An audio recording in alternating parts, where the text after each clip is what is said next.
बालाघाट जिले के वारासिवनी में सूदखोरी का वो खेल चल रहा था जिससे कई लोग पीड़ित थे। जब पुलिस ने कार्रवाई की तो पुलिस के भी होश उड़ गए जब सूदखोर सुनील अरोड़ा के पास से दर्जनों की संख्या में जमीन की रजिस्ट्री, स्टाम्प, खाली चेक और न जाने कितने डॉक्यूमेंट मिले, जिससे कि ब्याज पर पैसा लेने वाले लोगों का जब ब्याज का पैसा ना मिल पाए, सूदखोरी वसूल ना हो पाए तो प्रॉपर्टी हड़प ली जाए, ब्लैंक चेक लगा दिए जाए, चेक बाउंस का केस कर दिया जाए। जी हाँ, पुलिस ने इस बात का खुलासा किया। विगत कुछ दिनों से हम लोग को लगातार इस प्रकार की सूचना प्राप्त हो रही थी कि वारासिवनी थाना क्षेत्र में कुछ एक गैंग के रूप में ऑपरेट करते हैं कुछ लोग, जो कि ब्याज के नाम पर लोगों को, खासकर गरीबों को और शासकीय कर्मचारियों को, छोटे शासकीय कर्मचारी हैं उनको ब्याज पर पैसा देते हैं और फिर ब्याज की इतनी ज़्यादा राशि उनसे वसूलते हैं कि एक तरह का सूदखोरी का रैकेट सा चला रहे हैं। इसमें लगातार पहले हमने विस्तृत रूप से सूचना संकलन किया कि क्या व्यक्तिगत इसमें क्या सच्चाई है। उसके बारे में पता चला कि जो इस प्रकरण के मुख्य आरोपी हैं सुनील अरोड़ा,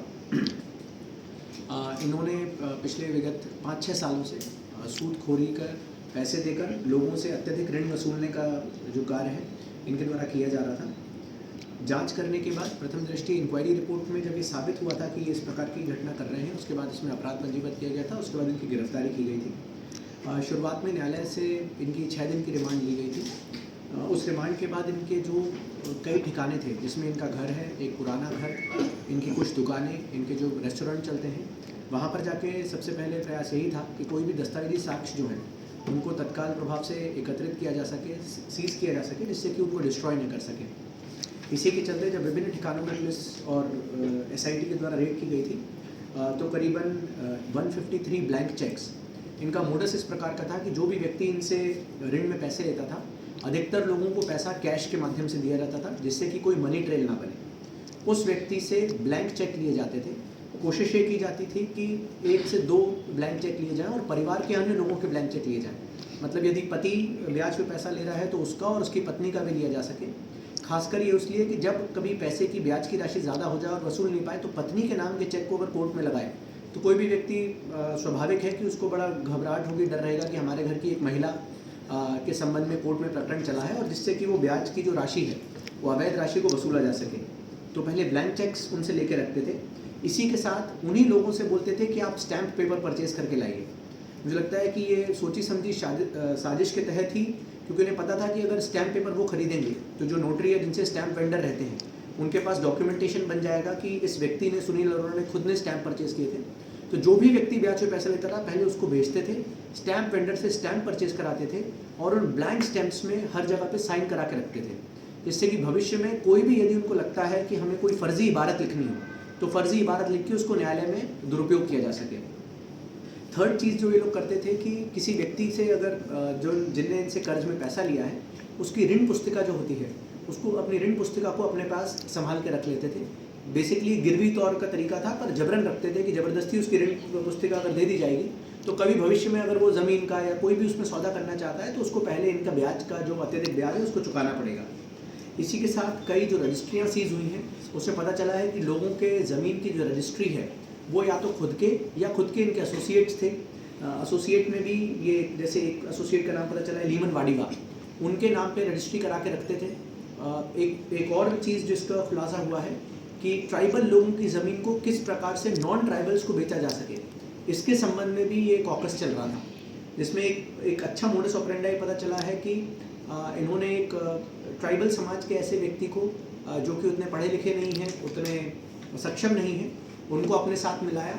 उनको मिलाने के बाद उनके नाम से ट्राइबल टू ट्राइबल प्रॉपर्टीज़ को ट्रांसफ़र कराया और उस tribal to tribal transfer properties के बाद फिर जब वो सीलिंग लिमिट्स के बाहर हो गई, जो शासकीय सीलिंग लिमिट्स रहती हैं एक ट्राइबल टू नॉन ट्राइबल बेचने के लिए, फिर उनको मोटे दामों में non tribal peoples, general category और अन्य लोगों को, कॉलोनाइजर्स को, उनको बेचा गया। तो इस चीज़ का भी इसमें खुलासा हुआ है। इसमें करीबन 6 ऐसी रजिस्ट्रियाँ प्राप्त हुई हैं जो इनके एसोसिएट लीमन वाडीवा और उनकी पत्नी मंजू वाडीवा, इनके नाम पे ट्रांसफ़र होने के बाद फिर अन्य लोगों को हायर रेट पे सेल करने की चीज़ें भी सामने आई हैं। इन सभी चीज़ों में एक चीज़ और जो समझ में आई है कि जिन भी व्यक्तियों से ब्याज पे पैसा लेते थे उनका कई लोगों का एटीएम कार्ड और पिन जो होता है वो ही अपने पास रख लेते थे। तो जब भी महीने की, अगर वो शासकीय कर्मचारी थे और उनको पता था कि सैलरी आती है, तो शासकीय जैसे ही सैलरी आती थी जो उनके ऋण का पैसा होता था ये खुद एटीएम में जाके उसको विड्रॉ करके अपने पास रख लेते थे। इसमें एक फरियादियाँ हैं जो यहाँ पर भी उपस्थित हैं। इन्होंने करीबन मथुराबाई हुई के, इन्होंने ऋण में उनसे पैसा लिया था, यहाँ उपस्थित है, आप उनसे बात भी कर सकते हैं। पैसा लिया था, पैसे का शायद ब्याज का उतना नहीं चुका पाए, तो उनकी जो गाड़ी थी, उनकी गाड़ी को पिछले 1-1.5 साल से अपने पास रखे हुए हैं, जो गाड़ी भी इसमें यहाँ पर सीज हुई है।